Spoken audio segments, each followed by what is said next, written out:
fully understand the needs of the town. What we've discussed tonight, we're replacing the worst elementary school, not the oldest elementary school. We are replacing the fire station built in 1898. We are replacing the police station that was recommended to be replaced 10 years ago. We're not building a senior center. The list goes on and on. However, this money, if it goes into that stabilization fund, I fully question what it would be used for. And I think, as a resident and a taxpayer, we deserve to know where our money will be going. There's a laundry list of needs for the town. Show me the list and the order that you want to build them, and then maybe I can sign off.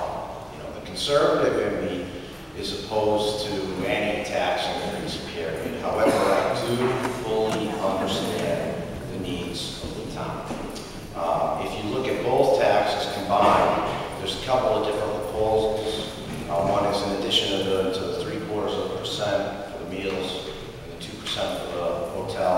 There was a proposal that was looked by us that would allocate the existing 4% hotel tax also into the stabilization fund over time. And if we hit high-end projections on that, now granted it would be a few years out, we could be talking about $1.3 million annually. And $1.3 million annually, I could be wrong because the field numbers have changed a little bit since it's been reduced, but I think the bonding on the apron and the field combined only goes over $1.3 million once. So if we hit the high-end revenue expectations, we could be paying for a school and a field.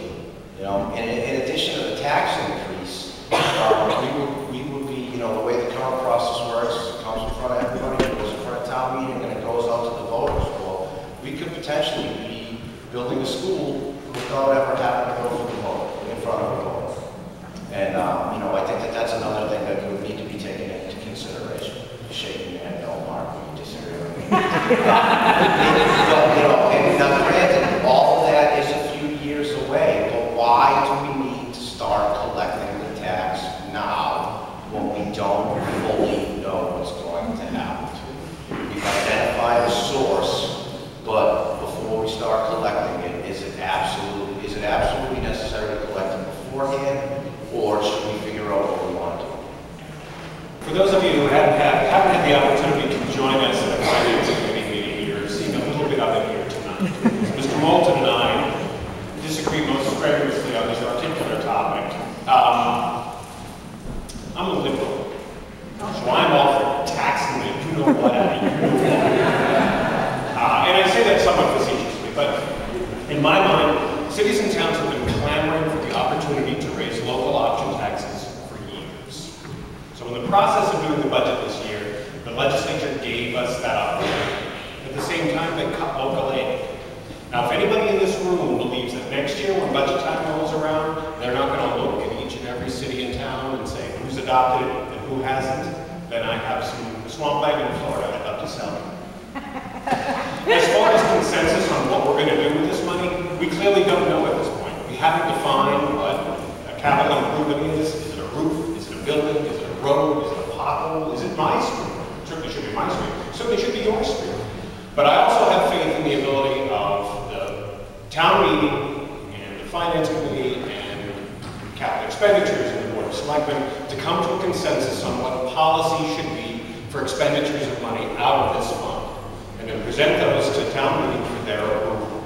We have created policies in the past that have served us very well, and I have complete faith in our ability to do that once again.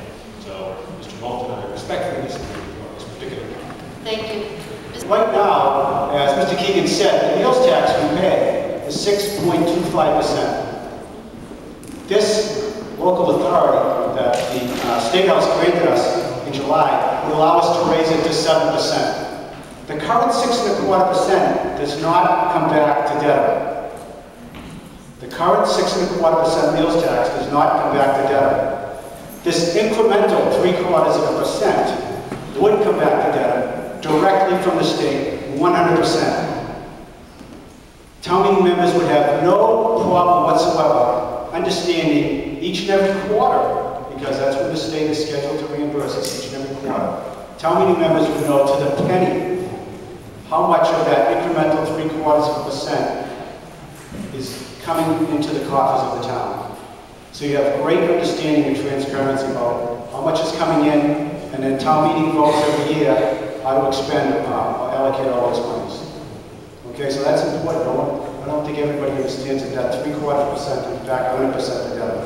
Currently, the 6.25% meals tax goes to Beacon Hill, doesn't come back to us directly.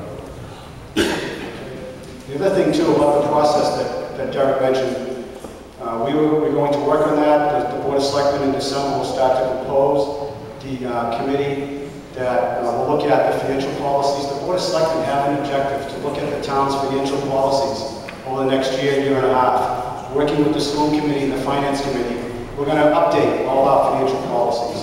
This will be an important part of that work. This is key. This 0.75%, is, like Chairman Butler just stated, is directly to the town. And most importantly, Derek gets up and mentions fire, police, senior center. And this will drive these projects in the future. This is a way of taking it on the backs of the taxpayers, residents of the town, and actually dedicating a fund to make sure these projects get done in the future. It streamlines it right to it. It's earmarked, whichever way you want to call it. This is a definite way to make sure these things happen in our future, in our lifetime. Now, the percentage of the 0.75% off the restaurant bills, a lot of that, when I say it takes it off the backs of the taxpayers, a lot of the restaurants, transients, people that go through town, it's not 100% of Dedham people that are going to the restaurants. It's not 100% of Dedham funding these taxes. I try to find the percentage if it's possible, but I'd say it was over 50%. That's just my take on it because of the people that I see going through restaurants. And the biggest part of the whole thing, it goes into the fund, and nothing can be done with the monies. If we start collecting, Derek, it was stated, why do we have to start now? I believe we'll start January 1st, and that would give 6 months of potential funding into the fund. But nothing can be done without this body, town, the most powerful body in this town, without their say-so. So the money can't move unless town meeting, you, approve it. So I think the 0.75%, although I am not a huge tax person, this one here does take it off the backs of the average taxpayer in the town of Dedham to get these projects going. Thank you. I don't necessarily think the way that the stabilization fund is set up, that we are doing it once and doing it right. I think that there are still questions that need to be worked out. I think that those questions should be worked out, and then possibly we'll see everybody in May when we can have this discussion at the annual town meeting.